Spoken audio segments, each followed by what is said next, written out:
பிரெக்னன்சில என்னென்ன ஃபுட்ஸ்னா சாப்பிடக்கூடாது? எந்த ஃபுட்டுமே சாப்பிடக்கூடாதுன்னு கிடையாது. பிரெக்னன்சியில் ஒரு ஃபஸ்ட்டு 3 மாதம் அப்படின்னும் போது அளவுக்கு அதிகமாக காரம் எண்ணெய் சேர்த்துக்காதீங்கன்னு சொல்லுவோம். ஏன்னா கேஸ்ட்ரைட்டிஸ் டெண்டன்சி ரொம்ப ஜாஸ்தியாக இருக்கும். எந்த பொருள் சாப்பிட்டாலும் அது அப்சல்யூட்லி வேஸ்ட். குழந்தையோட கலர்ன்றது அவங்க பேரண்ட்ஸோட கலர் அண்ட் ஜெனட்டிக்ஸ் வச்சு தான் வந்து குழந்தை என்ன கலரில் பிறப்பாங்கன்றது. பிறந்து ஒரு 6 மாதத்தில் என்ன கலர் இருக்கிறாங்களோ அந்த கலரில் தான் வந்து அவங்களோட ஃபியூச்சர் கலரில் இருப்பாங்க. பிரெக்னன்சில இப்ப அம்மா அழறாங்க அப்படிங்கும் போது அது குழந்தையும் பாதிக்குமா? டெஃபினட்டாக பாதிக்கும். அம்மாவோட எல்லா எமோஷன்ஸும் அந்த குழந்தையால வயிற்றுல இருக்கும் போதே வந்து ரிலேட் பண்ணிக்க முடியும், கற்றுக்க ஆரம்பிச்சிருவாங்க. ஒரு அம்மா வந்து ஒரு நாளைக்கு 8லேருந்து 10 அசைவு ஃபீல் பண்ணுறோம். அந்த அசைவு கம்மி ஆயிடுச்சுன்னா இமீடியட்டாக டாக்டர் போய் பார்த்து குழந்தையோட ஹெல்த் என்னன்னு தெரிஞ்சுக்கணும். மேம், தொப்புள் கொடியை சுற்றி பார்த்துட்டிங்கன்னா நிறைய கதைகள் இருக்கு. முன்னாடி இருந்த ஒரு விஷயம், பின்னாடி இருந்த ஒரு விஷயம், சுற்றிக்கிட்டு இருந்தால் வந்து ஒரு விஷயம் சொல்கிறாங்க. இது எந்த அளவுக்கு உண்மை? ஸ்கேனில் பார்க்கும்போது ஒரு சில மதர்ஸ்க்கு வந்து முன்பக்கத்தில் யூட்ரஸ்க்கு முன்பக்கத்தில் அப்படின்னா ஆன்டீரியர்னு சொல்லுவோம், பின்னாடி இருந்தால் போஸ்டீரியர்னு சொல்லுவோம், கீழ்ப்பகுதியில் இருந்தால் லோ லைங் அப்படின்னு சொல்லுவோம். ஸோ பொசிஷனை வச்சு என்ன குழந்தை அப்படின்னு நிறைய பேர் கேட்பாங்க. அதை வச்சு டிட்டர்மைனே பண்ண முடியாது. இது ஜெனட்டிக்கலாக டிசைட் பண்ண ஒரு விஷயம். ஒரு டெலிவரிக்கு அப்புறமா அது பாயா கேர்லான்னு பார்த்தா மட்டும்தான் அது என்னன்னு தெரியும். ஒரு குழந்தை ஒரு 3 கிலோ தாண்டிட்டாங்கன்னாக்கா டெலிவரி சமயத்தில் குழந்தை வந்து கீழ் வழியாக தான் வரணும் அப்படின்னும் போது தலை வந்துடும். இந்த தோள்பட்டை வந்து மாட்டிக்கும் நமக்கு வரும்போது. இது வந்து ஷோல்டர் டிஸ்டோஷியா அப்படின்னு சொல்லுவோம். இந்த ஒரு காம்ப்ளிகேஷன் வந்து ஜாஸ்தியாக இருக்கும், வெயிட் ஜாஸ்தியாக இருக்கும். ஜெயா டிவி வெல்னஸ் நேயர்களுக்கு வணக்கம். பிரெக்னன்சி குறித்தே நம்மளுடைய சந்தேகங்களுக்கு விளக்கம் அளிப்பதற்காக மகப்பேறு மருத்துவர் டாக்டர் நந்தினி ஏழுமலை நம்ம கூட இருக்காங்க. அவங்கள வெல்கம் பண்ணிடலாம். வணக்கம் மேடம். மேம், பிரெக்னன்சி கன்ஃபார்ம் ஆயிடுச்சு, வீட்லயே வந்து டெஸ்ட் கிட் பண்ணலாமா இல்ல டாக்டரை எப்போ போய் பார்க்கணும்? பீரியட் ஸ்கிப் ஆயிடுச்சு அப்படின்னா ஒரு 32 டேஸ்லேருந்து 45 டேஸ் வரையும் வந்து அவங்க வீட்லேயே தாராளமாக செக் பண்ணி பார்க்கலாம். ஹோம் கிட் அப்படின்னு சொல்லுவோம். யூரின் ப்ரெக்னன்சி கிட்ன்றது எல்லா ஃபார்மசிலையும் ஈஸியாக கிடைக்கும். வீட்லேயே அவங்க செக் பண்ணிக்கலாம். இதில் என்னென்னா எல்லாரும் ஏர்லி மார்னிங் யூரின் தான் வச்சு இந்த டெஸ்ட் பண்ணணும்னு நினைப்பாங்க. அப்படி கிடையாது. ஒருத்தவங்க ப்ரெக்னென்ட் ஆகிட்டாங்கன்னா பிளட் லெவல்லே ஒரு பீட்டா எக்ஸிஜன் ஒரு ஹார்மோன் செக்ரேட் ஆகும். அது யூரின்லேயும் ரிலீஸ் ஆக ஆரம்பிக்கும். அதை பேஸ் பண்ணி தான் அந்த ஹோம் கிட்டில் பண்ணுவோம். ஸோ யூரின் எடுத்து அவங்க 2-3 ட்ராப்ஸ் ட்ராப் பண்ணாங்கனாலே அந்த கிட்டில் 2 கோடு இமீடியட்டாக வந்தாலும் சரி, ஒரு 20 மினிட்ஸ் கழிச்சு வந்தாலும் சரி, ப்ரெக்னென்சி பாசிட்டிவ். இமீடியட்டாக ஒரு சிங்கிள் லைன் வந்துருச்சுன்னா அப்செட் ஆகாமல் ஒரு 20 நிமிஷம் டைம் கொடுக்கணும் அவங்க. அப்பயும் சிங்கிள் கோடு தான் இருக்குன்னா நெகட்டிவ் அப்படின்னு சொல்லிடுவோம். இதில் இன்பிட்வீனாக ஒரு சிலவங்களுக்கு வந்து ரொம்ப ஃபெயிண்ட்டாக செகண்ட் லைன் வரும். அப்படி இருக்கவங்க வந்து என்ன பண்ணால் இமீடியட்டாக டாக்டர் போய் பார்த்து அவங்க ஒரு பிளட் டெஸ்ட் பண்ணிக்கணும், பீட்டா ஹெச்சின்னு சொல்லிட்டு. அதுதான் ரீகன்ஃபார்ம் பண்ணும். ஒரு யூபிடின்றது ப்ரெக்னென்சியை கன்ஃபார்ம் பண்ணுறது. அதை விட இன்னும் பெட்டர் கன்ஃபர்மேஷன் வந்து பிளட் டெஸ்ட் தான். மேம், இப்போ பிரெக்னன்சி கன்ஃபார்ம் ஆயிடுச்சு, டாப் 5 ஃபுட்ஸ் நீங்கள் என்ன ரெக்கமெண்ட் பண்ணுவீங்க? ப்ரெக்னன்சிக்குன்னு மேஜிக் ஃபுட்டெல்லாம் எதுவுமே கிடையாது. ஒரு பேலன்ஸ் நியூட்ரிஷன் எல்லாருமே சொல்லுவோம். அதுக்கு 5 விஷயம் அதில் இன்க்ளூட் ஆகிருக்கணும். ஃபஸ்ட்டு ப்ரோட்டீன் ரிச் ஃபுட்டாக இருக்கணும். அதாவது பருப்பு வகைகள், முட்டை, மீன், இந்த மாதிரி மீட் ஐட்டம்ஸ் இதெல்லாம் இன்க்ளூட் பண்ணிக்கோங்கன்னு சொல்லுவோம். இது அளவுக்கு அதிகமாக எடுத்துக்காமல் சீராக எடுத்துக்கும் போது குழந்தையோட வளர்ச்சிக்கு அதுக்கு ஹெல்ப் பண்ணும். 2வது விஷயம், கீரை காய்கறிகள் ஜாஸ்தி சேர்த்துக்கணும். இதெல்லாம் சேர்த்துக்கும் போது அவங்களுடைய கட் மோட்டிலிட்டின்றது ரொம்ப ஸ்லோவாக இருக்கும் ப்ரெக்னன்சியில். அதை வந்து ஸ்பீடன் அப் பண்ணும். ஃபைபர் கண்டென்ட் நிறைய இருக்கிறதுனால குழந்தைக்கும் வந்துட்டு ஃபோலேட், அயன், விட்டமின்ஸ் கிடைக்கும். ஸோ க்ரோத் வந்து ஃபாஸ்ட்டாக இருக்கும். 3வது விஷயம், சீஸ்னல் இப்போ கிடைக்கக்கூடிய ஃப்ரூட்ஸ் ஆகட்டும், நட்ஸும் வந்து அவசியம் எடுத்துக்கணும். நிறைய விட்டமின்ஸும் இருக்கும், தேவையான ஹெல்தி ஃபேட்ஸும் இருக்கும். சீஸ்னல் ஃப்ரூட்டுன்னு சொல்லும்போது மாம்பழம், இப்போ இருக்கக்கூடிய வாட்டர்மெலன், இதெல்லாம் எடுத்துக்கும் போது அவங்களுக்கு நிறைய ஃபைபர் கிடைக்கும், ஈஸியாக டைஜஷன் ஆகும், ஹைட்ரேஷனும் மெயின்டைன் ஆகும். அதுவுமே ஒரு அளவாக தான் எடுத்துக்க ஆரம்பிக்கும். 4வது விஷயம், கால்சியம் ரிச் ஃபுட். ப்ரெக்னெண்ட்டாக இருக்கும்போது எல்லாருக்குமே வந்துட்டு அயன் எடுத்துக்கோங்க, கால்சியம் எடுத்துக்கணும், நாங்கள் மாத்திரை கொடுப்போம். அந்த கால்சியம் சப்ளிமெண்ட்ஸ் கூட அவங்க சாப்பாட்டில் பால், தயிர், பன்னீர்னு ஆட் பண்ணும்போது குழந்தையோட போன் க்ரோத்துக்கு வந்து ஹெல்ப் பண்ணும். கால்சியம் நிறைய எடுத்துக்கணும். 5வது முக்கியமான விஷயம் அப்படின்னு பார்த்தீங்கன்னா காம்ப்ளெக்ஸ் கார்போஹைட்ரேட்ஸ். அதாவது சிறுதானிய பொருட்கள் ஆகட்டும், ஓட்ஸ் ஆகட்டும், இந்த பொருட்கள்லாம் அளவுக்கு அதிகமாக அவங்க கரெக்டாக பேலன்ஸ்டாக எடுத்துக்கும் போது டைஜஷன் ஈஸியாக இருக்கும். கான்ஸ்டிபேஷன்றது ரொம்ப காமனாக சஃபர் பண்ணக்கூடிய விஷயம் ப்ரெக்னென்சியில். தண்ணி நல்லா எடுத்துக்கிட்டு ஒரு நாளைக்கு 2 to 3 லிட்டர்ஸ் குடிச்சிட்டு இந்த காம்ப்ளெக்ஸ் கார்போஹைட்ரேட் இன்க்ளூட் பண்ணாங்கன்னா அவங்களுக்கு ஈஸியாக வந்துட்டு மோஷன் பாஸ் பண்ண முடியும், கான்ஸ்டிபேஷன் அவாய்ட் பண்ணிக்கலாம். பிரெக்னன்சில என்னென்ன ஃபுட்ஸ்னா சாப்பிடக்கூடாது? எந்த ஃபுட்டுமே சாப்பிடக்கூடாதுன்னு கிடையாது. ப்ரெக்னன்சியில் ஒரு ஃபஸ்ட்டு 3 மாதம் அப்படின்னும் போது அளவுக்கு அதிகமாக காரம் எண்ணெய் சேர்த்துக்காதீங்கன்னு சொல்லுவோம். ஏன்னா கேஸ்ட்ரைட்டிஸ் டெண்டன்சி ரொம்ப ஜாஸ்தியாக இருக்கும். ஸோ அப்படி சாப்பிடும்போது அவங்க அளவுக்கு அதிகமாக வாந்தி எடுக்க ஆரம்பிப்பாங்க. ஏன்னா பாடியும் அட்ஜஸ்ட் ஆகிட்டு இருக்கும் அந்த சமயத்தில் அந்த ஹார்மோன்ஸ்க்குன்னும் போது. ஜென்ரலாகவே அவங்களுக்கு ஒரு மார்னிங் சிக்னஸ் இருந்துகிட்ருக்கும். இதெல்லாம் எடுத்துக்கும் போது இன்னும் அளவுக்கு அதிகமாக வாமிட் பண்ணிகிட்டு இருப்பாங்க. ஸோ அதை அவாய்ட் பண்ணுறதுக்காக தான் வந்துட்டு எண்ணெய் கம்மி பண்ணுங்க, அதே போல் வந்து காரமான பொருட்கள் கம்மி பண்ணுங்கன்னு சொல்லுவோம். நெக்ஸ்ட் வந்து ஒரு சில பழங்கள் வந்து சாப்பிடவே கூடாதுன்னு காலங்காலமாக சொல்லிட்டு வர விஷயம் அப்படின்னு பார்த்தீங்கன்னா வந்துட்டு பப்பாளி பழம் சொல்லுவாங்க. பப்பாளி பழம் வந்துட்டு ரொம்பவே ஹெல்தியான ஒரு பழம் தான். அதில் வைட்டமின் ஏ ரொம்ப ஜாஸ்தியாக இருக்கும். குழந்தைக்கு அது நிறைய விதத்தில் ஹெல்ப் பண்ணும். காயா இருக்க பப்பாளியை தான் நம்ம சாப்பிடக்கூடாதுன்னு சொல்லுவோம். அதில் இருக்கக்கூடிய பெப்பைன்ன்ற ஒரு என்சைம் வந்துட்டு கர்ப்பப்பையை வந்து கான்ட்ராக்ஷனுக்கு தள்ளி விட்டுரும். அதனால அபார்ஷன் ஆகிற பாசிபிலிட்டி இருக்கும். ஒரு குறை மாசமா டெலிவரிக்கான பாசிபிலிட்டி இருக்கும். யாருமே காய் சாப்பிட மாட்டாங்க. ஸோ அதனால அந்த பழம் தாராளமா சாப்பிடலாம். மேம் பிரெக்னன்சி கன்ஃபார்ம் ஆயிட்டாலே எல்லாருமே சொல்லுவாங்க டீ காஃபி குடிக்க கூடாது, குங்குமப்பூ சாப்பிட்டா வந்துட்டு பேபி கலரா பிறக்கும், இதெல்லாம் உண்மைதானா? குங்குமப்பூன்றது மதரோட ஹெல்த்துக்கும் சரி, குழந்தையோட வளர்ச்சிக்கும் வந்து ஹெல்ப் பண்ணும். கலருக்காக உதவுமா அப்படின்னு கேட்டிங்கன்னா கிடையவே கிடையாது. குங்குமப்பூ, பொமோகிரானேட், அதே போல் நிறைய ஃபுட் ப்ராடக்ட்ஸ் வந்து இதெல்லாம் சாப்பிட்டா குழந்தை வெள்ளையாகும்னு சொல்லுவாங்க. எந்த பொருள் சாப்பிட்டாலும் அது அப்சல்யூட்லி வேஸ்ட். குழந்தையோட கலருன்றது அவங்க பேரண்ட்ஸோட கலர் அண்ட் ஜெனட்டிக்ஸ் வச்சு தான் வந்து குழந்தை என்ன கலரில் பிறப்பாங்கன்றது. பிறந்தோடனே ஒரு கலரில் இருப்பாங்க, வளர வளர ஒரு கலர் வர ஆரம்பிக்கும். ஸோ இந்த குழந்தை வந்து பிறந்து ஒரு 6 மாசத்துல என்ன கலர் இருக்கிறாங்களோ அந்த கலரில் தான் வந்து அவங்களோட ஃபியூச்சர் கலரில் இருப்பாங்க அவங்க. ஸ்கின் வந்து ஒரு பிக்கஸ்ட் ஆர்கன். அதில் செக்ரெட் ஆகிற மெலனின்ற ஹார்மோன் தான் நம்ம கலரை டிட்டர்மைனே பண்ணும். இது வந்து ஜெனட்டிக்காக பேஸ் பண்ணி வரக்கூடிய விஷயம்தான். அந்த குழந்தைக்கு ப்ராப்பராக சுரந்து என்ன கலரில் இருப்பாங்கன்றது 6 மாதம் பிறந்ததுக்கு அப்புறமா தான் தெரியும் அது. ஸோ 6 மாசத்துல ஒரு குழந்தை என்ன கலரோ அதுதான் அவங்க லைஃப் லாங் இருக்கக்கூடிய கலர். பிரெக்னன்சில மார்னிங் சிக்னஸ், இந்த கொமட்டெல்லாம் இருக்கு, இதெல்லாம் இப்படிதான் ஓவர் கம் பண்றது மேடம்? மார்னிங் சிக்னஸ் அப்படின்றது அவங்க நைட்டு சாப்பிட்ருப்பாங்க ஒரு 8 மணிக்கு. அதுக்கப்புறம் த்ரூ அவுட் த நைட் சாப்பிடாம இருந்திருப்பாங்க. அப்படி இருக்கும்போது நமக்கு ஜென்ரலாகவே வந்து நம்மளுடைய ஸ்டொமக்கில் வந்து அந்த உமிழம் அதிகமாக சுரந்துட்டுருக்கும். ஸோ மார்னிங் எழுந்திரிச்சா அந்த கேஸ்ட்ரைட்டிஸ் ஹார்மோன் ஜாஸ்தி இருக்கும்போது அவங்களுக்கு வந்து வாமிட்டிங் சென்சேஷன் ஆகும். எடுத்தோடனே ஒரு லிக்விடாக நம்ம என்ன பண்ணுவோம், எந்திரிச்சோடனே ஒரு ப்ரஷ் பண்ண போவோம். அது ஒரு ட்ரிகர் ஆனோடனே ஒரு வாமிட்டிங் சென்சேஷன் வந்து நம்ம வாமிட் பண்ணிக்கிட்டே இருப்போம். ப்ரெக்னென்ட் மதர்னு கிடையாது, ஜென்ரலாக யாராக இருந்தாலும் ஒரு சாப்பாடு பிடிக்காமல் ஒரு ஃபோர்ஸ் பண்ணி ஒரு குழந்தைய சாப்பிட வச்சாலும் ஒமட்டல் பண்ணும். ஸோ அந்த ஒமிட்டிங் சென்சேஷன் வந்தோடனே நம்ம வந்து வாந்தி எடுக்க ஆரம்பிச்சிடும். ப்ரெக்னென்சியில் அப்படின்னு பார்த்தீங்கன்னா பகலில் காலையில் எந்திரிச்சோடனே வாந்தி எடுத்தால் தான் மார்னிங் சிக்னஸ் கிடையாது. த்ரூ அவுட் த டே கூட நிறைய மதர்ஸ்க்கு வாமிட்டிங் இருக்கும். இதை எப்படி அவாய்ட் பண்ணலாம், என் பேஷண்ட்ஸ்க்கு நான் என்ன சொல்லுவேன் அப்படின்னு பார்த்தீங்கன்னா, சாப்பாட்டில் இஞ்சி உள்ள பொருட்கள் நிறைய எடுத்துக்கோங்கன்னு சொல்லுவாங்க. அது இஞ்சி மரப்பாவாக இருக்கலாம், இஞ்சி சட்னியாக இருக்கலாம். அதை எடுத்துக்கும் போது கொஞ்சம் சென்சேஷன் கம்மியாகும். இன்னொரு முக்கியமான விஷயம் என்ன சொல்லுவேன், எந்திரிச்ச உடனே வந்துட்டு ப்ரஷ் பண்ணாதீங்க, தண்ணியாக குடிக்காதீங்க. நீங்கள் வந்து ஒரு சாலிட் ஃபுட்டாக ஒரு ரஸ்கோ ஒரு பிரெட் டோஸ்ட்டோ சாப்பிடுங்க அப்படின்னு சொல்லுவோம். ஒரு சாலிட் சாப்பிட்டு லிக்விட் மாறும்போது வாமிட்டிங் ஜாஸ்தி இருக்காது. அதை தாண்டி வந்து தண்ணி சாதாரணமாக தண்ணி குடிக்காமல் அதில் இன்ஃப்யூஸ்டாக ஒரு சில என்ன சொல்லணும்னா புதினா இலை போடலாம், இல்லாட்டி உங்களோட ஆரஞ்சு போடலாம். இந்த மாதிரி ஒரு ஃபேவர்டாக ஒரு வாட்டர் குடிக்கும்போது அவங்க கம்ஃபர்டபுளாக ஃபீல் பண்ணுவாங்க. இன்னொன்று, அளவுக்கு அதிகமாக காரமாக இருக்க பொருட்களோ ஆயிலாக இருக்க ஃபுட்டோ எடுத்துக்கிட்டாலும் வாந்தி ஜாஸ்தி வரும், கேஸ்ட்ரைட்டிஸ் அதிகமாகும். ஸோ இந்த 3 விஷயங்கள் ஃபாலோ பண்ணும்போது கொஞ்சம் பெட்டராக தான் ஃபீல் பண்ணுவாங்க. இதை தாண்டியும் அளவுக்கு அதிகமாக நமக்கு வாமிட்டிங் இருக்குது அப்படின்னா அது ஹைப்பரெமெசிஸ் கிராவிடோரம்னு நம்ம சொல்லுவோம் ப்ரெக்னென்சியில். அப்படி அளவுக்கு அதிகமாக வாந்தி எடுத்துகிட்டே இருந்தாங்கன்னா அவங்க லிவர்லேருந்தும் ஒரு சில என்சைம்ஸ் வந்து ஜாஸ்தி ஆக ஆரம்பிக்கும். கட்டாயம் அவங்களுக்கு ஒரு ஒரு மதருக்கும் ஒரு ஒரு மாதிரி, ஒருத்தவங்களுக்கு 2 வாட்டி வாமிட் பண்ணாலே டயர்டாக இருக்கிறாங்க, ஒரு சிலவங்க 10 வாட்டி வாமிட் பண்ணிட்டு நார்மலாக இருப்பாங்க. அது அவங்களால முடியல, டீஹைட்ரேட் ஆகிட்டாங்கன்னா டாக்டர் போய் பார்த்து அசஸ் பண்ணி அதுக்கான ட்ரீட்மெண்ட் எடுத்துக்கணும். பிரெக்னன்சில இந்த கால் வலி, உடம்பு வலி, கால் வீக்கம், இதெல்லாம் எப்படி மேம் ஓவர் கம் பண்றது? ஏர்லி ப்ரெக்னன்சியில் டயர்ட்னஸ்ன்றது வந்துட்டு பாடி வந்து ஃபிசியாலஜிக்கலாக அட்ஜஸ்ட் ஆக ஆரம்பிக்குது ஒரு ப்ரெக்னன்சிக்கு. ஸோ தயார்படுத்திக்கும் போது அந்த டயர்ட்னஸ் எக்ஸ்பீரியன்ஸ் பண்ணுவாங்க. இன்னொன்று, தைராய்டு அந்த மாதிரி சமயத்தில் ஒரு சில மதர்ஸ்க்கு வந்து ஜாஸ்தியாக ஹைப்போதைராய்டு ஸ்டேட்டில் இருப்பாங்க. அதனால பாடி ரொம்ப ஹெவியாக ஃபீல் பண்ணுவாங்க, தூக்கம் ஜாஸ்தி வருதுன்னு சொல்லுவாங்க. இன்னொன்று, நெக்ஸ்ட் அந்த 5th month to 8th month கம்ஃபர்டபுளாக தான் மோஸ்ட் ஆஃப் த மதர்ஸ் இருப்பாங்க. 8th மந்த் தாண்டும் போது ஒரு டெலிவரி நோக்கி ட்ராவல் பண்ணும்போது தான் நீங்கள் சொல்லக்கூடிய சிம்டம்ஸ், பாடி ரொம்ப பெயின்ஃபுல்லாக இருக்குது, கை வலிக்குது, கால் வலிக்குதுன்னு சொல்லுவாங்க. இதுக்கு என்ன முக்கியமான காரணமாக நாங்கள் பார்க்கணும், தண்ணி வந்து அந்தளவுக்கு குடிச்சிருக்குமா. டீஹைட்ரேஷனாக இருக்கும்போது நம்ம மசில் எல்லாமே வந்துட்டு ரொம்ப கான்ட்ராக்டாக இருக்கும், கிராம்ப்ஸ் வந்து ரொம்ப எக்ஸ்பீரியன்ஸ் பண்ணுவாங்க. இன்னொன்று, அவங்க மெக்னீஷியம் உள்ள பொருட்கள் வந்து ஃபுட்டு வந்து அந்தளவுக்கு எடுத்துகிட்டு இருந்திருக்க மாட்டாங்க, அதனால லெக் பெயின் வர ஆரம்பிக்கும். நெக்ஸ்ட், ஒரு அட்வான்ஸ் ப்ரெக்னன்சியாக போகும்போது ஒரு குழந்தை வயத்தில் இருக்கும்போது 2.5 கிலோ ஒரு 3 கிலோ வராங்க அப்படின்னும் போது அவங்களோட முதுகு தண்டுவலம் ஷேப் கொஞ்சம் மாறதான் போகுது. ஜென்ரலாக அவங்க வாக்கிங் ஸ்டைலுமே மாற ஆரம்பிக்கும். அப்படின்போது பாடி பெயின் ரொம்ப ஜாஸ்தி எக்ஸ்பீரியன்ஸ் பண்ணுவாங்க. ஒரு pregnant mother throughout the day வந்து ரொம்ப ஆக்டிவாக இல்லாமல் இன் பிட்வீன் டே வந்துட்டு ஒரு 1 hour or 2 hours வந்து படுத்து எந்திரிச்சாங்கன்னா கொஞ்சம் ரிலாக்ஸ்டாக இருக்கும். இதை விட ஒரு பெட்டரான ஒரு விஷயம் என்ன சொல்லணும்னா, எக்ஸசைஸ்ன்றது ரொம்ப அவசியமான ஒன்று. பேக் ஸ்ட்ரென்த்னிங் எக்ஸசைஸ், ஒரு வாக்கிங், ஃபிசிக்கல் ஆக்டிவிட்டி நல்லா மெயின்டைன் பண்ணாங்கன்னா இந்த டயர்ட்னஸ் கொஞ்சம் கம்மியாக இருக்கும்.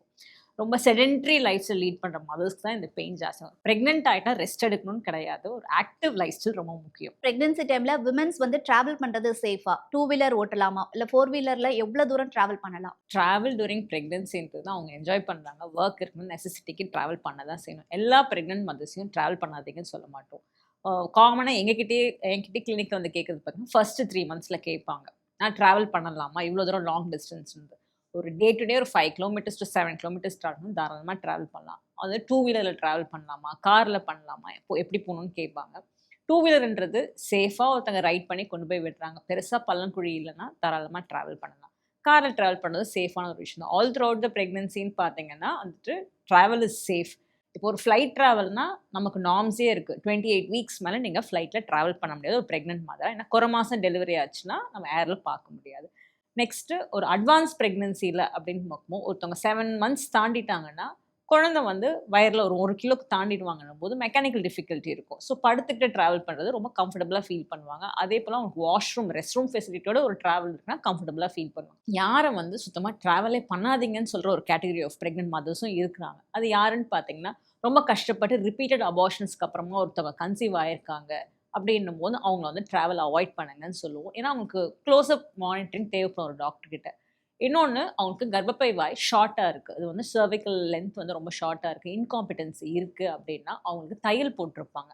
அந்த மாதிரி மதர்ஸ் வந்து ரொம்ப லாங் ட்ராவல் போகாதீங்க, பெட் ரெஸ்ட் எடுங்கன்னு சொல்லுவோம். இன்னொன்று பிளாசண்டா, தொப்புள் கொடி வந்து கீழே இருக்குது, அதாவது கர்ப்பப்பை வாய் கீழே இருக்குது, ஒரு பிளாசண்டா ப்ரீவியாவாக இருக்குது, லோ லைங் பிளாசண்டாவாக இருக்குன்னா லாங் ட்ராவல் அவாய்ட் பண்ணுங்கன்னு சொல்லுவோம். அவங்களுக்கு சம்டைம்ஸ் ப்ளீட் ஆக ஆரம்பிச்சுன்னா ப்ரெக்னென்சி வந்து நமக்கு ரொம்ப டேஞ்சரஸாக மாறிடும். ஸோ இந்த மாதிரி இருக்க ப்ரெக்னென்ட் மதர்ஸ் தான் ட்ராவல் பண்ணாதீங்க அடிக்கடி அப்படின்னு சொல்லுவோம். ஒரு ப்ரெக்னென்ட் மதர் தாராளமாக ட்ராவல் பண்ணலாம், அன்லெஸ் அதர்வைஸ் அவங்க டாக்டர் வந்து இந்த ஸ்பெசிஃபிக் கண்டிஷனில் பண்ணாதீங்கன்னு சொன்னால் மட்டும்தான் அவாய்ட் பண்ணணும். மேம், பிரெக்னன்சில வந்துட்டு ரொம்ப நேரம் நிக்கக்கூடாது, படிக்கட்டுனா ஏறக்கூடாது, வெயிட் தூக்கக்கூடாதுன்னு சொல்றாங்க. இதுக்கான காரணம் என்ன மேம்? இது எப்படி மேம் ஓவர் கம் பண்ணணும்? ப்ரெக்னென்சி அப்போ வெயிட் அளவுக்கு அதிகமாக தூக்கக்கூடாதுன்னு சொல்கிறது அட்வான்ஸ் ப்ரெக்னென்சியில் நாங்களும் சொல்லக்கூடிய ஒரு விஷயம் தான். 1 கிலோவுக்கு மேலே எந்த ப்ரெக்னென்ட் மதர்ஸும் வெயிட் தூக்கக்கூடாதுன்னு சொல்லுவோம். நெக்ஸ்ட்டு ரொம்ப நேரம் நின்றுட்டே இருந்தாங்கன்னா கால் வீக்கம் ஜாஸ்தி ஆகிடும் ஒரு அட்வான்ஸ் ப்ரெக்னென்சியில். ஏன்னா பாப்பா பெருசாக இருக்கும்போது ரத்த குழாய்கள் அழுத்தும் போது காலுக்கு போகிற ரத்த ஓட்டம் கம்மியாகிறதுனால ஒரு பீரியட் எடிமான்ட் இருக்கும். அது காலைல தூங்கி இருந்துச்சுன்னா அந்த வீக்கம் வந்து வத்த ஆரம்பிக்கும். அதனால ரொம்ப நேரம் நிற்காதீங்கன்னு சொல்லுவோம். நெக்ஸ்ட் வந்து படிக்கட்டு ஏறக்கூடாது அப்படின்றது எல்லா ப்ரெக்னென்ட் மதர்ஸையும் சொல்கிறதே கிடையாது. ஒருத்தவங்களுக்கு வந்து நார்மல் டெலிவரி ஆகணும் அப்படின்னாக்கா ஒரு நியரிங் டெலிவரி வரும்போது நாங்கள் சொல்கிற அட்வைஸே படிக்கட்டு ஏறி ஏறி இறங்குங்க, அந்த எக்ஸசைஸ் பண்ணிங்கன்னா உங்களுக்கு பெல்விக் ஃப்ளோ மசில் வந்து ஃப்ரீ ஆகும், உங்களுக்கு டெலிவரி வந்து நார்மல் ஆகிறதுக்கு பாசிபிலிட்டி இருக்குது அப்படின்னு சொல்லுவோம். இங்கேயுமே ஒரு சில கண்டிஷன்ஸில் தான் நம்ம வந்துட்டு இந்த மாதிரி விஷயங்கள் பண்ணாதீங்கன்னு சொல்லுவோம். மற்ற எல்லா ப்ரெக்னென்ட் மதர்ஸும் வந்துட்டு ஒரு ஃபிசிக்கல் ஆக்டிவிட்டி ஒரு 30 மினிட்ஸ் எவ்ரிடே வாக் பண்ணுங்க அப்படின்றத மேண்டேட்ரியாக சொல்லுவோம். இந்த மாதிரி சொல்லும் போது ப்ரெக்னென்சி டைமில் வரக்கூடிய பெயின் அவங்க டாலரேட் பண்ணுறது ஆகட்டும், அவங்க இடுப்பு பகுதியில் இருக்க மசில் விரிஞ்சு கொடுக்குறதும் வந்துட்டு நல்லாவே கோஆப்ரேட் பண்ணுவாங்க அவங்க டெலிவரி சமயத்தில். மேம், பிரெக்னன்சில என்டி ஸ்கேன் அப்புறம் பிளட் டெஸ்ட் இதோட இம்பார்ட்டன்ஸ் என்ன மேடம்? 3rd மந்த்ல எடுக்கக்கூடிய ஸ்கேன் பேர் தான் என்டி ஸ்கேன். இது வந்து நியூக்கல் டிரான்ஸ்லுசி ஸ்கேன்னு சொல்லுவோம். குழந்தைக்கு வந்து மூளை வளர்ச்சி பாதிக்குமா பாதிக்காதான்னு கண்டுபிடிக்கிற ஸ்கேன் தான் இது. இதில் வந்து டவுன் சிண்ட்ரோம் ப்ரெடிக்ட் பண்ணலாம். 11th வீக்லேருந்து 13th வீக்குள்ளே எடுக்கக்கூடிய ஸ்கேன் தான் என்டி ஸ்கேன் நீங்கள் சொல்லுவீங்க. எல்லா ப்ரெக்னென்ட் மதர்ஸையும் அவசியம் இந்த டெஸ்ட் எடுங்கன்னு சொல்லுவோம். இந்த ஸ்கேன் பண்ண உடனே வந்து குழந்தையோட கழுத்து பகுதியில் திக்னஸ் எவ்வளோ இருக்குன்னு பார்க்கும். அதுதான் என்டின்னு சொல்லுவோம். அது ஒரு 3 மில்லிமீட்டருக்கு தாண்டி இருக்குது, அதிகமாக இருக்குது அப்படின்னா இந்த குழந்தைக்கு டவுன் சிண்ட்ரோம் வரக்கூடிய வாய்ப்புகள் ஜாஸ்தி. வெறும் ஸ்கேன் மட்டுமே வச்சு இந்த டவுன் சிண்ட்ரோம் கன்ஃபார்ம் பண்ண முடியுமான்னு கேட்டிங்கன்னா கிடையாது. இந்த கழுத்து பகுதியில் திக்னஸ் பார்ப்போம், மூக்கில் வந்து தண்டுவலம் வளர்ந்துருக்கா இல்லையான்னு பார்ப்போம். இது கூட blood test double marker test பண்ணும்போது தான் வந்து நமக்கான சென்சிட்டிவிட்டி ஸ்பெசிஃபிட்டி ஜாஸ்தியாக இருக்கும். இந்த குழந்தைக்கு குறைபாடுகள் வருமா வராதா அப்படின்றது. 5th மந்த் ஸ்கேன்ன்றது டார்கெட் ஸ்கேன்னு சொல்லுவோம், இல்லாட்டி அனாமலி ஸ்கேன் சொல்லுவோம். குழந்தை வந்து முழு உறுப்பும் கம்ப்ளீட் ஃபார்மாக இருக்குது ஒரு 20 வீக்ஸில் இருக்கும். 18 வாரத்திலிருந்து 20 வாரத்துக்குள்ளே எடுக்கக்கூடிய ஸ்கேன் தான் இந்த ஸ்கேன்.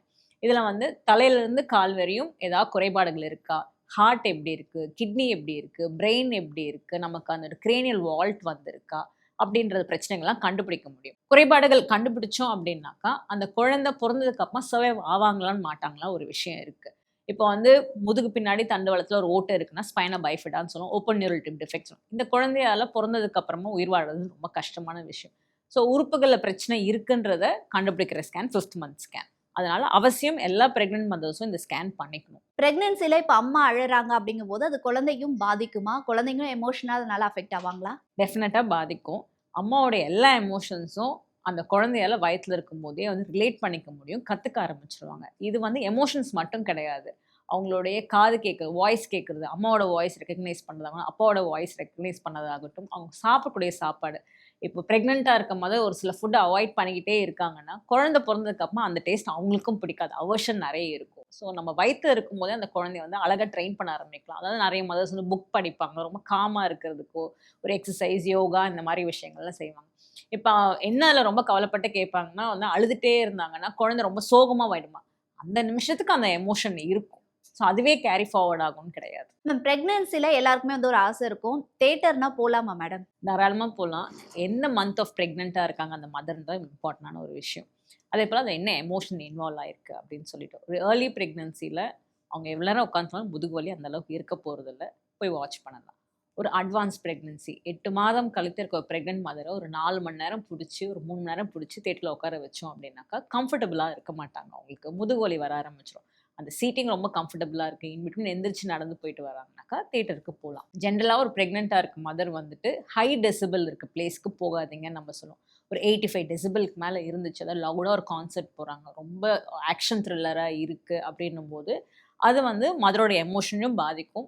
குழந்தைக்கும் பார்த்தீங்கன்னாக்கா வந்துட்டு, அவங்களுடைய சம்டைம்ஸ் பாப்பா உள்ள தூங்கிட்டு இருப்பாங்க, முழிச்சுட்டு இருப்பாங்க. அவங்களோட மூவ்மெண்ட்ஸ் டிஸ்டர்பன்ஸ் ஜாஸ்தி வர ஆரம்பிக்கும். அதேபோல ஒரு ஹை ரிஸ்க் பிரெக்னன்ட் மதரா இருக்காங்க. அவங்க பிரெக்னன்ட்டா இருக்கும்போது வந்து பிபி ஜாஸ்தியா இருக்கு, இல்ல அவங்களுக்கு ஏதாவது சுகர் ஏதாவது இருக்குன்ற மதர்ஸ்லாம் வந்து ஒரு லேட் பிரெக்னன்சில டெஃபினட்டா தியேட்டர்ல உட்காந்து அவங்களால படம் பார்க்க முடியாது. ஏர்லி பிரெக்னன்சி அவங்க தாராளமா போலாம். மிட் பிரெக்னன்சியும் போலாம். ஒரு அட்வான்ஸ் பிரெக்னன்சில தியேட்டர் போறதுன்றத ஒரு ஷார்ட் டியூரேஷன் ஆஃபா இருந்துச்சுன்னா ஓகேவா இருக்கும். பிரெக்னன்சில ஹஸ்பண்டோட லவ் அண்ட் சப்போர்ட் எவ்வளவு தூரம் இம்பார்ட்டன்ட் மேடம்? ரொம்ப அவசியமான ஒரு விஷயம். பிரெக்னன்சின்றது 9 மந்த் அந்த பேபிக்கும் மதருக்கான பாண்ட் கிடையாது. இதில ஃபாதரும் இன்வால்வ் ஆயிருக்கணும். இதில வந்து அந்த பிரெக்னன்ட் மதருக்கு வந்து ஃபிசிக்கலா, எமோஷனலா, ஹார்மோன் வைஸாவே அவங்களுக்கு வந்து அஃபெக்ட் ஆக ஆரம்பிச்சிருக்கும். ஒரு பார்ட்னர் எவ்ரி டைம் ஸ்கேன் போகும்போது, செக்கப் போகும்போது, டெலிவரி அப்ப கூட இருக்கும்போது அவங்களோட எமோஷனல் ஸ்டெபிலிட்டி வந்து ரொம்ப ஜாஸ்தியா இருக்கும். அவங்களுக்கு இருக்கக்கூடிய ஒரு ஃபியர் ஆகட்டும், அதேபோல ஒரு டெலிவரி சமயத்துல அத ஓவர் கம் பண்றதுக்கு பார்ட்னர் கொடுக்கும்போது சப்போர்ட் ஜாஸ்தியா இருக்கும். என்னதான் டாக்டர், ஸ்டாஃப் நாங்க யார் இருந்தாலும், ஹஸ்பண்ட் இருக்கும்போது அதோட மாரல் சப்போர்ட் ஜாஸ்தி. அந்த ஸ்கேன்ஸ்லாம் அட்டெண்ட் பண்ண போம்போது கான்ஃபிடென்ட்டா ஃபீல் பண்ணுவாங்க. 2வது விஷயம் ஃபிசிக்கல் சேஞ்சஸ். அதாவது அவங்க பிரெக்னென்ட்டா இருக்கும்போது கை வலிக்கலாம், முதுகு வலிக்கலாம், அளவுக்கு அதிகமா வாமிட்டிங் இருக்கும், ஸ்லீப் டிஸ்டர்பன்ஸ் இருக்கும். ஒரு பார்ட்னர் வந்து அந்த ஆல் த்ரூ அவுட் த டே என்ன ஆச்சுன்னு ஒரு ஈவினிங் உட்காந்து கேட்கும்போது, அவங்க கொஞ்சம் காமா, கம்ஃபர்டபுளா ஃபீல் பண்ணுவாங்க. இது வந்து பேபி அண்ட் மதரோட வெல்பீயிங்க்கு ரொம்பவே ஹெல்ப்ஃபுல்லா இருக்கும். அதேபோல அவங்க ரீஅஷ்யூர்டா இருக்கும்போது நல்லா தூங்குவாங்க. இந்த ஒரு விஷயம். 3வது விஷயம் அப்படின்னு பார்த்தா, ஹார்மோனல் சேஞ்சஸ். அவங்களுக்கு வந்து கிரேவிங்ஸ் நெறைய வராது. கிரேவிங்ஸ் வரது வந்துட்டு அவங்க பிடிச்சு பிடிச்சு சாப்பிட்றாங்கன்னு நினைப்பாங்க. அப்படின்னு கிடையாது. ஒண்ணு கேஸ்ட்ரைட்டிஸா இருக்கலாம். இன்னொன்னு அவங்க ரொம்ப ஸ்ட்ரெஸ்ஃபுல்லா இருந்தாக்கா, ஒரு சில ஃபுட் வந்துட்டு விரும்பி விரும்பி கேட்டு சாப்பிடுவாங்க.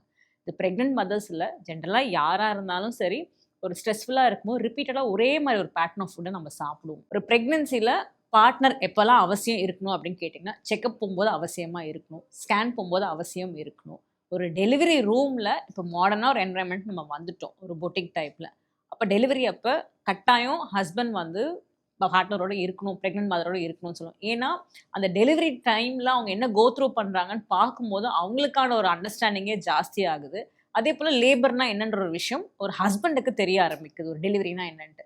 மதருக்கு பார்த்தீங்கன்னா, அவங்களுக்கு அது ஒரு புது என்வைரன்மென்ட். ஆல்ரெடி அவங்களுக்கு நெறைய பெயின் இருக்கு. என்னதான் டாக்டர், ஸ்டாஃப் நர்ஸ் இருந்தாலும், ஹஸ்பண்ட் கூட இருக்கும்போது எமோஷனலி ஸ்ட்ராங்கா ஃபீல் பண்ணுவாங்க. பெயின் நல்லாவே ஓவர் கம் பண்ணி டெலிவரி நடக்கும் அவங்களுக்கு. பிரெக்னன்சில இந்த ஜங்க் ஃபுட்ஸ்னா சாப்பிடலாமா? இந்த கிரேவிங்ஸ்னா எப்படி தான் மேம் ஓவர் கம் பண்றது? பிரெக்னன்சில வந்து வெளியில சாப்பிடக்கூடாதுன்னு கிடையாது. ஜங்க் ஃபுட்ட டெஃபினட்டா பிரெக்னன்ட் மதர்ஸ் வந்து அவாய்ட் பண்ணுங்க அப்படின்னு சொல்லுவோம். அதில ஒரு சில ஹார்ம்ஃபுல் கெமிக்கல்ஸ் இருக்கலாம். அது வந்து குழந்தைய பாதிக்குமோன்றதுக்காக அவாய்ட் பண்ணுங்க அப்படின்னு சொல்லுவோம். இப்போ வந்து அவங்களுக்கு பிரியாணி சாப்பிடணும்னு ஆசைப்பட்டாங்கன்னா, ஹோம் ப்ரிப்பேர்ட் ஃபுட் தாராளமா சாப்பிட ஆரம்பிக்கலாம். வெளியில இருக்க ஃபுட்ல பார்த்தீங்கன்னா, இந்த அஜினோமோட்டோ நெறைய இருக்கும், எம்எஸ்டி நெறைய இருக்கும். அதனால தான் வந்து அவங்களுக்கு டைஜஷனே கொஞ்சம் ஸ்லோவா இருக்கும் பிரெக்னன்சில. இந்த ஃபுட்டெல்லாம் எடுத்துக்கும்போது ரொம்ப அசிடிட்டி ஃபீல் பண்ணுவாங்க. திடீர்னு வயிறு வலி வர ஆரம்பிக்கலாம். அதனால வந்து அளவுக்கு அதிகமா சாப்பிடாதீங்க அப்படின்னு சொல்லுவோம்.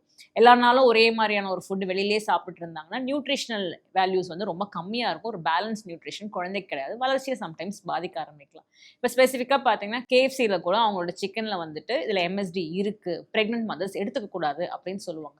ஸோ எல்லா ஃபுட் ப்ராடக்ட்ஸும் பேக்டு ஃபுட் எடுத்துக்கவே கூடாது. அத படிச்சு பார்த்து சாப்பிடலாமா என்னன்ற ஒரு காஷன் எடுத்துக்கணும். இன்னொன்னு எல்லா நாளும் ஒரே மாரியான ஃபுட் வெளில போய் சாப்பிட்டாக்கா, அளவுக்கு அதிகமான ஒரு வெயிட் கெயின் பிரெக்னன்சில வந்துருச்சுன்னா, அந்த மதருக்கு பிபி வரதுக்கான வாய்ப்புகள் இருக்கு. குறை மாசம் பிரசவம் ஆரம்பிக்கும். ஹை பிபி ஆயிடுச்சு அப்படின்னாக்கா. ஸோ வெயிட் கெயின்றது ஒரு மாசத்துல ஒரு 5த் மந்த் தாண்டிட்டாங்கன்னா, ஒரு மதர் ஒரு 2 கேஜி தான் அவங்க கெயின் பண்ணணும். ஒரு வாரத்துக்கு அப்ப 1/2 கிலோ கெயின் பண்ணலாம். அளவுக்கு அதிகமான வெயிட் போயிட்டா பிபி வரலாம், மதருக்கு சுகர் வரலாம். இந்த மாதிரி ஆகும்போது குழந்தை வெயிட் ஜாஸ்தியாக இருக்கும், சுகர் இருக்கும்போது பிபி அதிகமாகிடுச்சுன்னா வந்துட்டு மதர் ஃபிட்ஸ் வரதுக்கான வாய்ப்புகளும் இருக்குது. ஹை ரிஸ்க் ப்ரெக்னென்சி மாதிரி தான் மாறிடுவாங்க. அதனால் ஏற்கனவே சாப்பிட்ற சாப்பாடு ஒரு ப்ரெக்னென்சிக்கு முன்னாடி சாப்பிட்றத விட ஒரு ப்ரெக்னென்சிலன்னும் போது ரொம்ப 2 பேருக்கு சாப்பிடணுன்ற அவசியம் கிடையாதுங்க. கேலரி ரெஸ்ட்ரிக்ஷன் ஒன்று இருக்குது. ஒரு 200 கேலரிஸ் தான் வந்து இன்க்ரீஸ் பண்ணுவோம் நம்ம யூஸ்வலாக எடுத்துக்கிறத விட. பிரெக்னன்சில இந்த மாதிரி சைன்ஸ்னா இருந்தா இம்மீடியட்டா டாக்டரை பார்க்கணும் அப்படின்னா என்னென்ன மேம்? ப்ரெக்னெண்ட்டாக இருக்காங்கன்னா 3 மாசத்துல அவங்களுக்கு ஒரு ப்ளீடிங் வந்துடுச்சு, இல்லை ஒரு ஸ்பாட்டிங் இருக்குது, வயிறு வலிக்குது, அளவுக்கு அதிகமாக வாந்தி எடுத்துட்டு இருக்காங்கன்னா டாக்டர் போய் அவசியம் பார்க்கணும். அதுவே வந்து ஒரு டியூ டேட்டுக்கு நெருங்க ஆரம்பிச்சிட்டாங்க, 8வது மாதம் தாண்டிட்டாங்க அப்படின்னாக்கா அவங்களுக்கு வயிறு வலி வந்து விட்டு விட்டு ஒரு 10 நிமிஷத்தில் ஒரு 3 வாட்டி 4 வாட்டி விட்டு விட்டு வலி வந்துக்கிட்டே இருக்குது. அவங்க போய் சுடு தண்ணி ஒத்தரம் கொடுக்குறாங்க, இல்லை ரெஸ்ட் எடுத்து பார்க்குறாங்க, பெயின் ரிலீவே ஆகலைன்னா அவங்களுக்கு லேபர் பெயின் ஆயிடுச்சுன்னு அர்த்தம். இன்னொன்று, கர்ப்பப்பை வாய் திறந்துடுச்சு அப்படின்னா ஷோன்னு சொல்லுவோம். அதாவது கர்ப்பப்பை வாய் 9 மாசமா மூடி இருக்கு இல்லையா, திறந்த உடனே வந்து ஒரு அழுக்கு மாதிரி ரிலீஸ் ஆக ஆரம்பிக்கும், சளி மாதிரி இருக்கும். அந்த மாதிரி இருந்துச்சுன்னா நம்ம ஷோன்னு சொல்லுவோம், அவசியம் டாக்டர் போய் பார்க்கணும். 3வது விஷயம், பனிக்குடம் உடஞ்சிருச்சுன்னா அவங்க போட்டுட்டு இருக்க ஒரு இன்னகாமெண்ட்டோ இல்லை அவங்க ஸ்கர்ட்டோ நைட்டியோ வெட் ஆயிடுச்சு, இல்லை சுற்றி இருக்க இடம் தண்ணி ஊற்றிடுச்சு அப்படின்னாக்கா பனிக்குடம் உடஞ்சிருச்சுனால இமீடியட்டாக டாக்டர் போய் பார்க்கணும். அதை விட 4வது முக்கியமான விஷயம் என்னன்னு பார்த்தீங்கன்னா குழந்தையோட அசைவு. ஒரு அம்மா வந்து ஒரு நாளைக்கு 8லேருந்து 10 அசைவு ஃபீல் பண்ணிட்டோம். அந்த அசைவு கம்மி ஆயிடுச்சுன்னா இமீடியட்டாக டாக்டர் போய் பார்த்து குழந்தையோட ஹெல்த் என்னன்னு தெரிஞ்சுக்கணும். பிரெக்னன்சில ஹாஸ்பிட்டல்ல தான் டெலிவரி பார்க்கணும், இது எந்த அளவுக்கு அவசியம்? அதாவது நம்மளுடைய கண்ட்ரியோட க்ரோத்தே நம்ம எதை வச்சு சொல்லுவோம் அப்படின்னு பார்த்தீங்கன்னா maternal mortality rate, infant mortality rate, அதை வச்சு தான் சொல்லுவோம். ஸோ அதனால தான் அந்த ஹாஸ்பிட்டல் டெலிவரிஸ்ன்றது நம்ம ரொம்ப ஃபோர்ஸ்ஃபுல்லாக சொல்லக்கூடிய விஷயம். ஒருத்தவங்க ப்ரெக்னெண்ட்டாக இருக்க மதர் ஹாஸ்பிட்டலில் போய் டெலிவரி பண்ணாங்க அப்படின்னாக்கா டெலிவரி சமயத்தில் ரத்தப்போக்கு ஜாஸ்தியாக இருக்குது, அதாவது போஸ்ட்மார்ட்டம் ஹெமரேஜ் அப்படின்னு சொல்லுவோம். இன்னொன்று, அந்த காலத்துலலாம் பார்த்தீங்கன்னா அந்த தொப்புள் கொடி கட் பண்ணுறது க்ளீனாக பண்ண மாட்டாங்க அப்படின்றதுனால டெட்டனஸ் வந்து ஜாஸ்தி வந்துட்டு இருந்துச்சு. அந்த ஒரு விஷயம் ப்ரிவென்ட் பண்ணுறதுக்காக தான் ஹாஸ்பிட்டல் டெலிவரிஸ்ன்னு சொல்லுவோம்.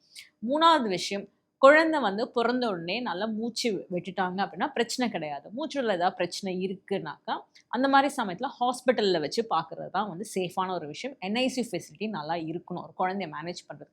இந்த 3 ரீசனுக்காக தான் வந்து ஹாஸ்பிட்டல் டெலிவரியை நம்ம வந்து கவர்மெண்ட் சைட்லேருந்து ரொம்ப எம்ஃபசைஸ் பண்ணி இன்னைக்கு இன்சென்டிவே கொடுக்க ஆரம்பிச்சிருக்கிறது. இப்போ ஹாஸ்பிட்டல் டெலிவரி அப்படின்னு சொல்கிறது முன்னாடிலாம் வந்து ஹோம் டெலிவரிஸ் கூட இருந்துச்சு. இன்றைக்கி ஏன் ஹாஸ்பிட்டல் டெலிவரி ரொம்ப ரொம்ப முக்கியமாக சொல்கிறோம் அப்படின்னு பார்த்தீங்கன்னா டெலிவரி சமயத்தில் குழந்தை பிறந்து முடிஞ்சதுக்கப்புறமா தொப்புள் கொடி வெளியில் வரும்போது அளவுக்கு அதிகமாக ஒரு ப்ளீடிங் ஆகுது. ஒரு நார்மல் டெலிவரினா ஒரு 500 ml பிளட் லாஸ் இருக்கலாம். அதே ஒரு சிசேரியன் அப்படின்னா 1 லிட்டருக்கு பிளட் லாஸ் இருக்கும். இதை தாண்டி அளவுக்கு அதிகமாக உங்களுக்கு ப்ளீட் ஆச்சுன்னா சம்டைம்ஸ் நம்ம அம்மாவை இழக்கக்கூடிய வாய்ப்புகள் இருக்கும்.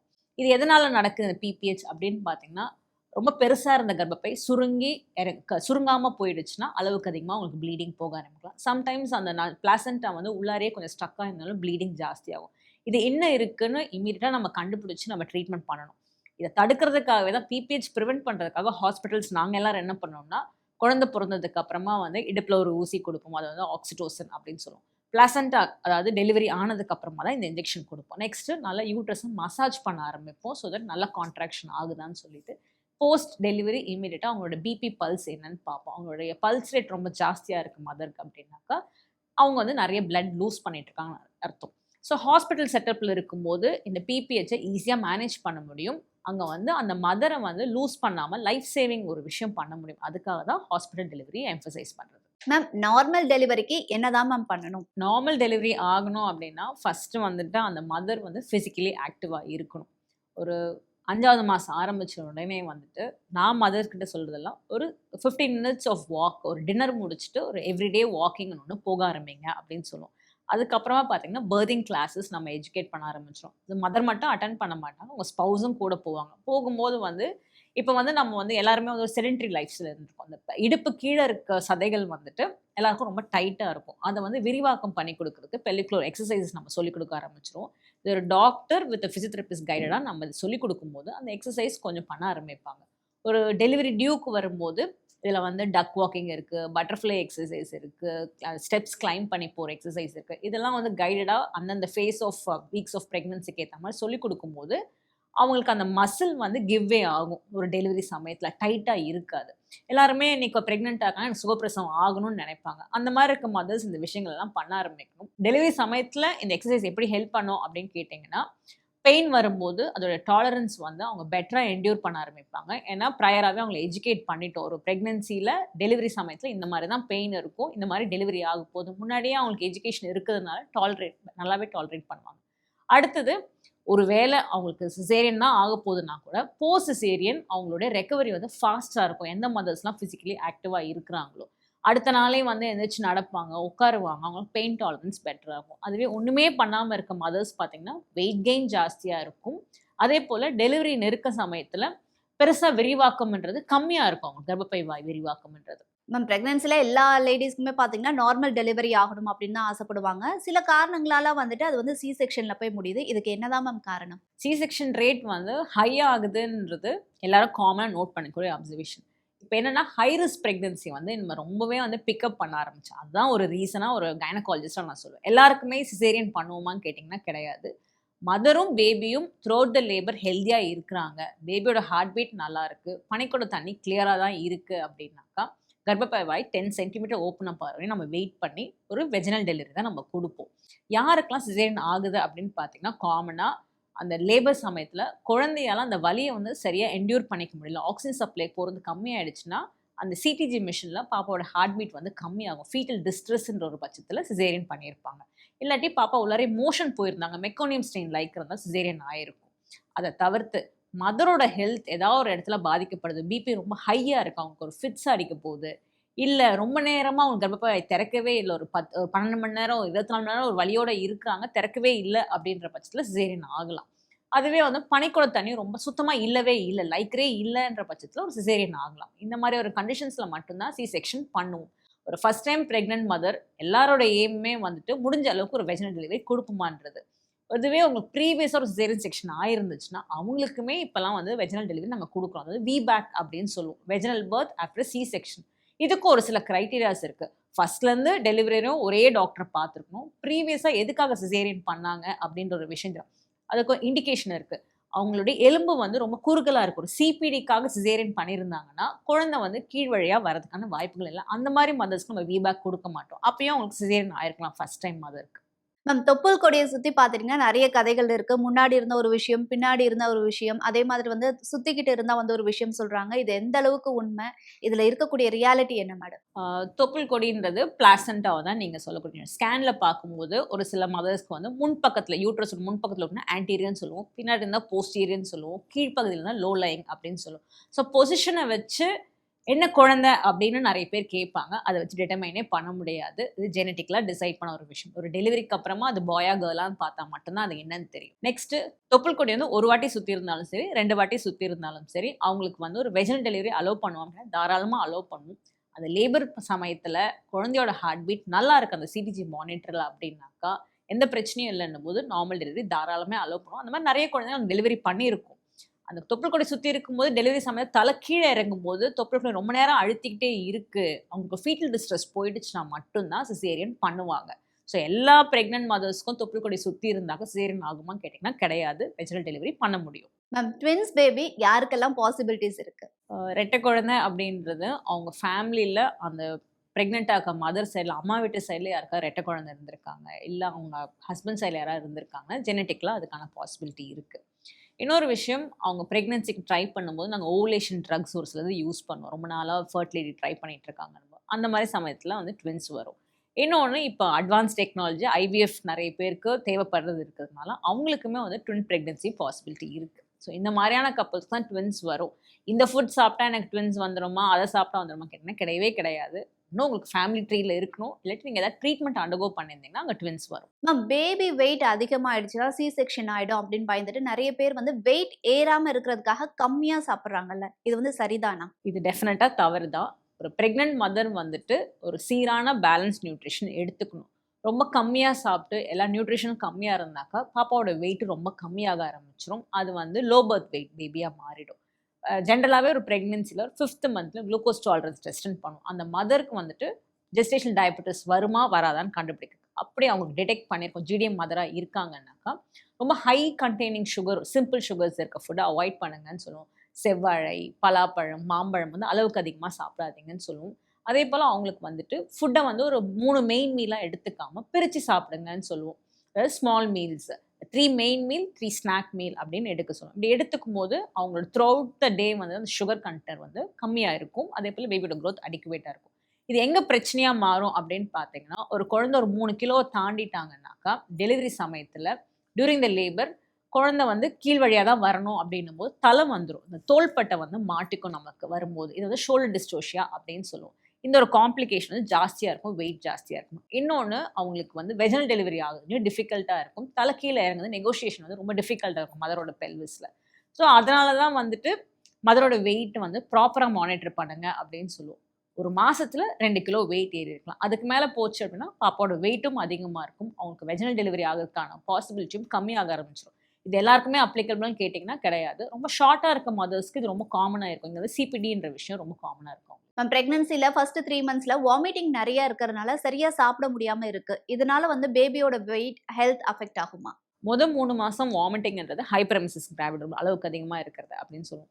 அந்த சமயத்துல அவங்க வாந்தி அதிகமா எடுக்கும்போது குழந்தைக்கு பாதிப்புன்றது பெருசா இருக்காது. ஆனா மதருக்கு டெஃபினட்டா இதனால ஒரு பாதிப்பு இருக்கும். அளவுக்கு அதிகமா வாந்தி எடுக்கும்போது அவங்களுடைய எல்எஃப்டி லிவர் ஃபங்க்ஷன் டெஸ்ட் கொஞ்சம் டீரேஞ்ச்டா இருக்கும். அவங்களுடைய பைல் ஆசிட் ஆகட்டும், எஸ்ஜிஓடிபிடி இதெல்லாம் எலிவேட்டடா மாற ஆரம்பிச்சிடும். ஸோ இதெல்லாம் மானிட்டர் பண்ணணும். ரொம்ப டீஹைட்ரேட் ஆனா அவங்க எலக்ட்ரோலைட்ஸும் கம்மியாக ஆரம்பிக்கும். ஸோ இதை தான் வந்து மதர் ஹெல்த்துக்காக மானிட்டர் பண்ணணும்.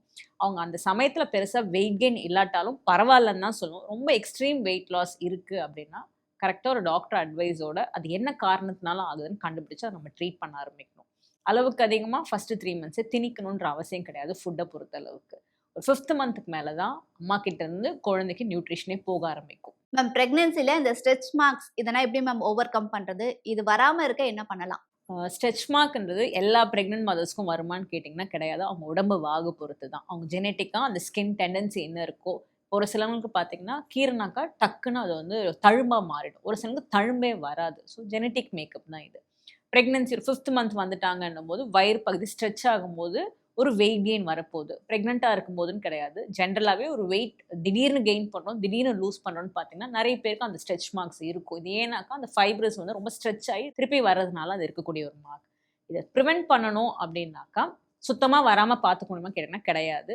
ஒரு ப்ரெக்னென்ட் மதர் அவங்க வயிறு பகுதியில் நல்லா மாய்ஸ்சர் மெயின்டைன் பண்ணணும். நல்ல ஒரு மாய்ஸ்சரைசர் யூஸ் பண்ணி அந்த ஈரப்பதத்தை மெயின்டைன் பண்ணிக்கிட்டே இருந்தாங்கன்னா ரிப்பீட்டடாக போட்டுகிட்டே இருந்தாங்கன்னா அந்த ஸ்கின் எவ்வளோதான் ஸ்ட்ரெச் ஆகும் அதோடைய பதம் இருக்கிறதுனால கம்மியாக இருக்கும் மார்க்ஸ்.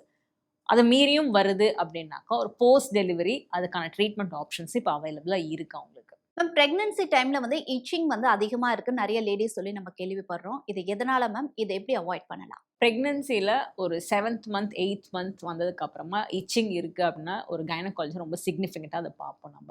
ஒன்று வந்து அவங்களுடைய உடம்புல தானாகவே ஒரு ப்ரெக்னன்சியில் வரக்கூடிய பியூரைட்டிஸ் இருக்கும். அந்த மாதிரி இருக்கவங்களுக்கு வந்து நம்ம கன்சர்வேட்டிவாக ஒரு மெடிக்கல் ட்ரீட்மெண்ட் கொடுத்துட்டோம். மாத்திரைகள் அதே போல் லோஷன்ஸ் கொடுத்தாக்கா அந்த இச்சிங் செட்டில் ஆகும்.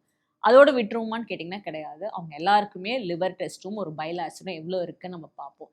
ஏன்னா ப்ரெக்னன்சியில் இன்ட்ராஹெப்பாட்டிக் கோலிஸ்டேசிஸ்னு ஒரு விஷயம் இருக்குது. அவங்களோட பைல் ஆசிட் ரொம்ப ஜாஸ்தியாக இருந்துச்சுன்னா அவங்க ரத்த உறையிற தன்மைலாம் வந்து டிஃப்ரென்ஷியேட் ஆக ஆரம்பிச்சிடும். ஸோ டெலிவரி சமயத்தில் அவங்க ரத்தப்போக்கு அதிகமாக இருக்கும்.